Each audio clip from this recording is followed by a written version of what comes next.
Well, friends, maturing in our faith and growing with God is so important. But if we mature for a season and then finish poorly in life, what's the point? Maturing in Christ is consistency and being able to sustain through suffering and through hard things, and knowing that the end goal is finishing well. Knowing that the end goal is actually that you completed the work that God had for you. I don't believe that most believers, God chasers, Jesus followers, desire to mature so that it only lasts a little while, just so they can slip back into old life and bad habits. But many of them do, and many of them will. And I have found 3 keys in my life with Christ and the Word of God that I've committed to and that have been helping me for a long time now. So today in this video, we are going to walk and talk about all 3. And the last one is probably not what you think. And I'm pretty sure at least 2 of the 3 you haven't heard taught at church or a Bible study.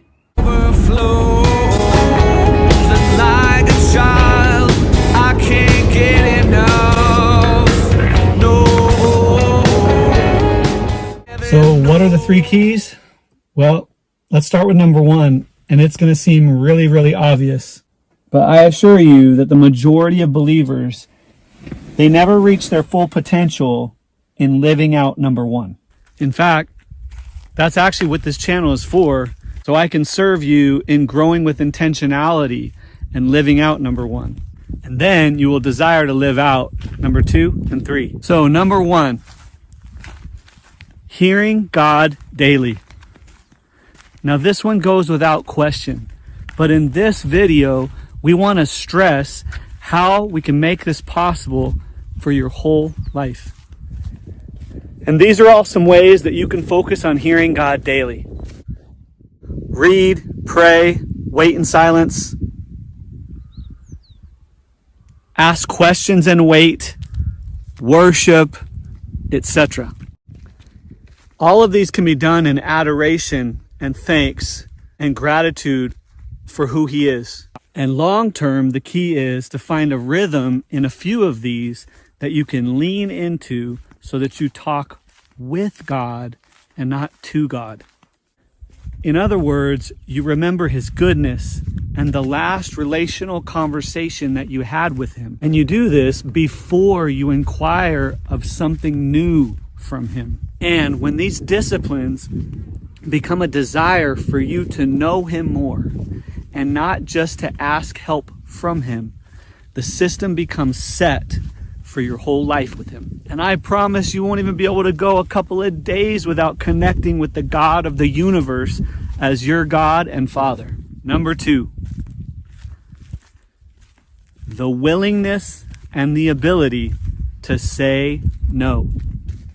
When we find new life in God through His Son, it's easy to become so excited and in pursuit of love that we say yes to everything that looks good or great or even possibly connected to God.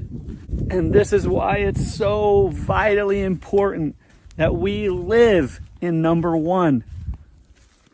See, the kingdom of God is upside down and inside out from the kingdom of the world. You lose your life to gain it. You become the least to become the greatest. And you're able to say no when yes looks so good and even great. Well, let's look deeper into the life of Jesus for this one, huh?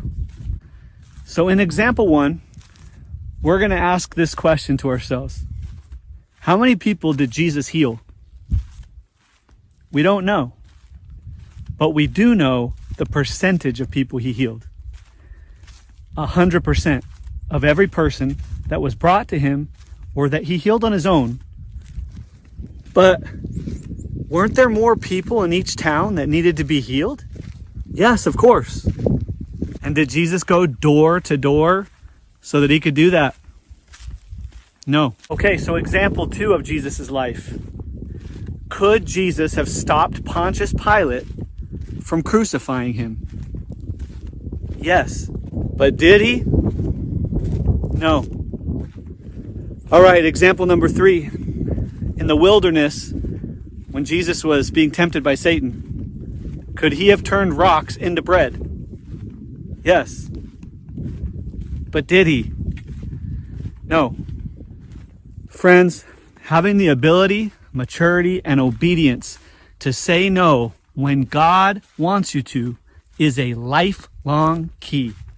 A key to save your lifelong God-given calling and for you to finish well. All right, you ready for number 3? Key number 3, like I said, is not what you think. Key number 3 is knowing when to let something die. Legacy versus inheritance. Hey, before I continue, I want to pause for just a quick moment because what I'm talking about right now is exactly why I partnered with Remnant Tees. Remnant Tees isn't just a clothing apparel store. It's for true believers who have made the decision to stand on truth, even when it's uncomfortable. To follow Jesus, not church culture, not personalities, not platforms, but Christ alone. In seasons where faith is tested, what you wear can be a reminder of what you stand for. Remnant Tees creates Christ-centered apparel that points back to Scripture, conviction, and a faith that doesn't bend with the crowd. If you want to represent a faith that's rooted in Jesus, not shaken by people or the world or circumstance, check out Remnant Tees. I've linked them below, and I'm grateful to partner with brands that actually reflect what this channel is about. And that's pointing to His legacy and living out of our inheritance. All right, let's get back to doing that. This one I can really speak from a lot of experiences. This key, in fact, is so rare for people of faith to actually walk out, which is probably also why I can't ever remember being taught about it. The main reason for that is that I grew up in the West, and for some reason, Western culture is obsessed with legacy. And now for a decade, having lived in a very poor farming culture, this one is a little bit easier for me to understand now. Have you ever heard the beautiful scripture about God making beauty from ashes? It's in the book of Isaiah. The hope of life from death and resurrection is beautiful. It's what we rejoice in. Now, that being said, has anybody out there in the community ever thought to yourself, why from ashes? I mean, why did stuff have to crash and burn? Why couldn't it just die off naturally? Let me tell you guys a quick story about farming here in Mozambique.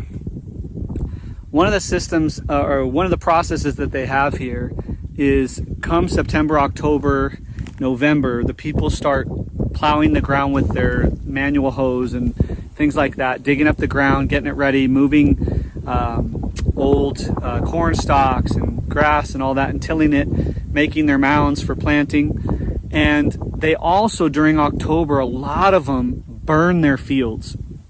And unfortunately, it makes for a miserable October with the dust and the fire and things. But many of them do that because the stalks on the ground and the grass would make such extra immense work for them, because they don't have machines, they don't have farming equipment, that it just makes sense for them to burn it. It's not great for the soil long term and all that, but they need their energy for being able to make the mounds, weed for the next 2 or 3 months, and they need to be able to plant.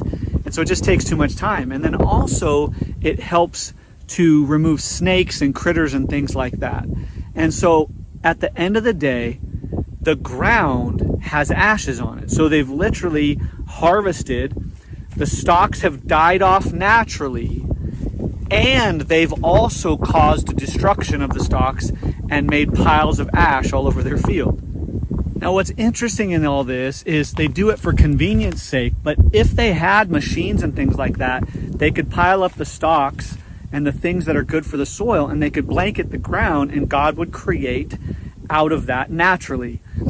But because they also burn it and there's ash on it and it's clear, when they plant, God also creates out of that as well. The thing that the Mozambicans do not question is that it's time to die.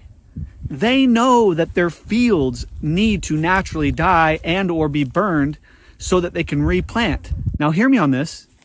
They don't go back to their dead stalks on the ground 2 months later and start shouting, "Grow again, grow again." They're not under some delusion that the corn is going to grow off of the dead stalk. Our life in God is the same. There are things in us that he wants to die off so that he can create new life. This process of death to life is something we're supposed to partner with him in.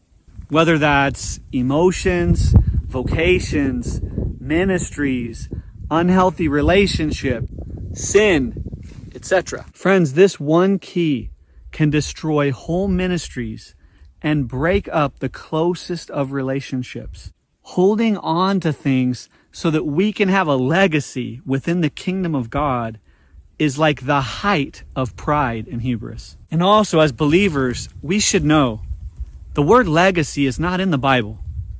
And the word inheritance, which is mentioned over a dozen times in the book of Hebrews alone, is a much different word. In my opinion, and I'll probably have some pushback on this or some flack from any of the people that have platforms, but for me, in my opinion, living in a poor country for 10 years and committing my life to losing legacy, in my opinion, legacy is the enemy of inheritance. I mean, think with me.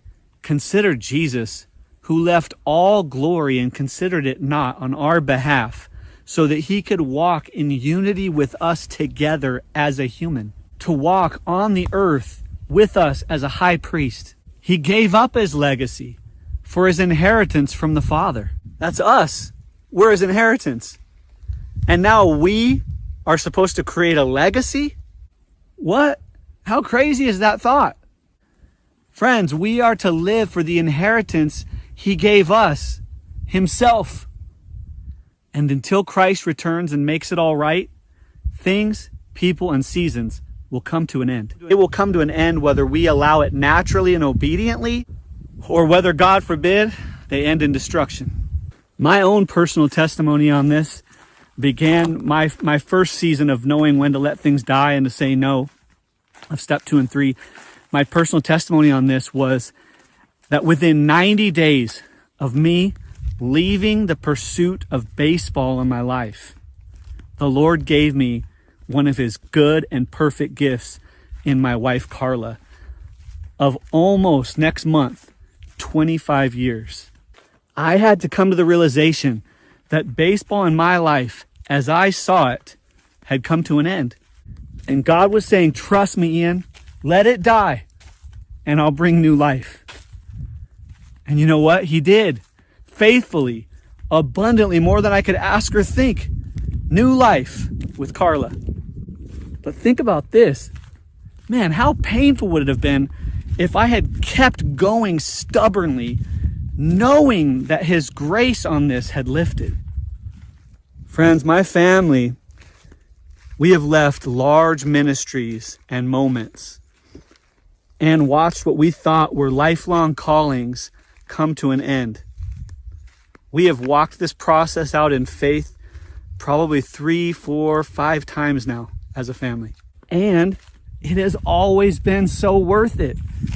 It has shown and taught us that this is a key to hearing God and maturing in God for your entire life. And I'm exhorting you, friends, I'm exhorting you in the community to take notes on this part, because many people will not be willing to walk this part of the narrow road. When you look at the story of the prodigal in the book of Luke, you see God the Father continue to pour out his love on the Son, even though that Son messes up all 3 of these keys. He doesn't listen to the Father's voice. He doesn't know when to say no. And he doesn't recognize when it's time to let the season of youth come to an end. In fact, all 3 decisions are devastating, and he is forced back to the Father in shame and ashes. Now, on the reverse of this, when we look at the perfect Son, Jesus Christ, we see him actually continually live out all 3 of these things. He gets away with the Father daily. He says no to anything that the Father is not saying or doing. And he knows the season to not only allow his ministry, but himself to die. What a vast contrast, eh? So friends, I have an important question for you. Which one of these three keys, hearing God daily, having the ability and willingness to say no, knowing and recognizing when it's time to let a season, a thing, die, which one of these do you feel like you've already walked out once in your life or grown from? Have you had to walk out all three yet? Next question. Which one of these are you afraid of, or in some way you know, I haven't gone through these yet? Please, please, please, this is your moment to comment below or to ask questions about this so we can engage as a community. I've been so grateful for your questions so far, but I'm super excited about this video because of these keys. These ones will change your life if you're willing to walk through the fire and let God walk you through the fire and the water in them. Hey friends, this community is growing. I'm excited about it. So if you're a person of faith, even if you don't know how to define that yet, or you have questions about growing with God, hit the first link below and join the community so that you can get connected with other people that are like-minded. And until the next one, walk in faith and go in courage.